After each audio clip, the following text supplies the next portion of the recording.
With Avengers Endgame marking the apparent end of the Marvel Cinematic Universe, is this fourth Avengers movie a suitable climax to the series, and a worthy epitaph for the countless Marvel characters who laid down their super lives at the hands of the evil Thanos in Infinity War?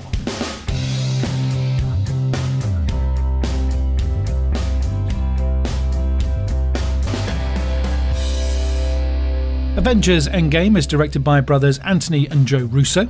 It was produced by Kevin Feige and had a screenplay by Christopher Markus and Stephen McFeely. The film's all-star ensemble cast includes Robert Downey Jr. as Tony Stark and Iron Man, the billionaire genius benefactor of the Avengers, along with Chris Evans as Captain America, Mark Ruffalo as Hulk, Chris Hemsworth as a rather out-of-shape Thor, the king of Asgard, Scarlett Johansson as the Black Widow, Jeremy Renner as Master Archer Hawkeye, Don Cheadle as War Machine, Paul Rudd as Ant-Man, Brie Larson as Captain Marvel, Karen Gillan as Nebula, Thanos' adopted daughter, Jon Favreau as Harold Hogan, former head of security for Stark Industries and the director of the first two Iron Man movies, Bradley Cooper as Rocket, the raccoon bounty hunter, Gwyneth Paltrow as Virginia Potts, Tony Stark's wife, and Josh Brolin as Thanos. The film picks up 3 weeks after the devastating events that climaxed at the end of Avengers Infinity War, where Thanos had used the Infinity Stones to destroy half of all life across the universe. Captain Marvel, played by Brie Larson, rescues the Nebula and Tony Stark from space and returns them to Earth, where the remaining Avengers begin to assemble and seek a way to make one final stand in Marvel Studios' Avengers Endgame, a thoroughly engrossing conclusion to an incredible 22 films from the Marvel Cinematic Universe. It's difficult to talk about a film like Avengers Endgame without including any spoilers, so I'll skip through much of the plot and try to avoid revealing anything that might spoil it for those who haven't yet seen it. There's been so much pre-publicity and hype for this film that it's hard to believe that anyone didn't know it was coming. The series' biggest fans would have already made up their minds about what they wanted to see in it, and maybe what they didn't want to see, which puts huge expectation on the filmmakers that may be impossible to completely satisfy. Ultimately, the question should be, is it a worthy climax to the series? And the answer is oh yes, most definitely yes. Avengers Endgame is simply mind-blowing. The film is a straight follow-on from Avengers Infinity War, and the dramatic climax of the battle with Thanos that left half the known universe dead, along with half the Marvel characters that united to fight the evil warrior from Titan. We follow the remaining Avengers as they slowly get back on their feet and regroup, looking for a way to fight back following their incredible defeat. What's great about the film is that you immediately become invested in the characters, whether you followed the previous films or not. The first act takes its time, reintroducing the remaining characters, and we feel the pain of their defeat. Superheroes by definition are out of the ordinary, which I suppose can make them really hard to relate to, but in Avengers Endgame we see a lot more of the human edge of their character.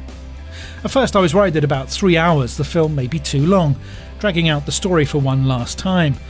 But right from the start the action grips you, carrying you along, and before you know it you're swept into the third act, the hour-long climax of the film that has you on the edge of your seat right to the end. It's an onslaught of twists, character, emotion, effects, action, more twists, more effects, and a powerful moving climax that you don't see coming. There's so much happening all over the screen, it really is overpowering, maybe a little bit too much at times. But it's the climax of the series, it's when it all comes together. Of course they're going to throw absolutely everything at it, and more, and why not? And they did it so successfully.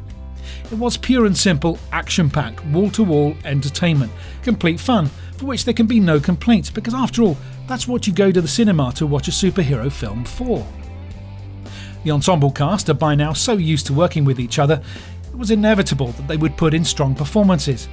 The Avengers gelling as a team as solid now as they were in the previous movies. What was good to see was how the film dipped a little into some of their backstories, which brought out even more of the human edge of their character. This humanising effect did get a tiny bit sickly at times, but on the whole was a great contribution to the story arc and our understanding of the characters. And with seamless direction from the highly talented sibling duo Anthony and Joe Russo, the film expertly guides you through the story, getting the Avengers together for one final time, setting up the action, and then delivering the highly dramatic climax. There simply wasn't a wasted minute in the whole 3 hours.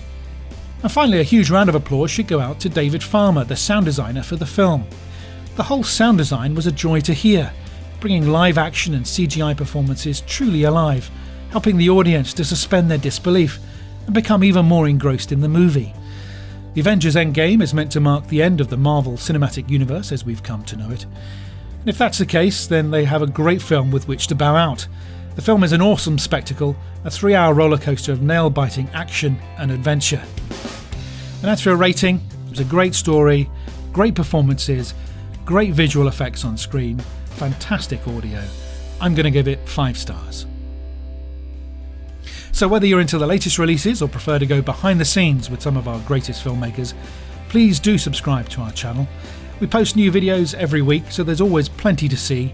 And here's a couple more from Rabbit and Snail that you might want to check out. Thanks for watching. See you next time.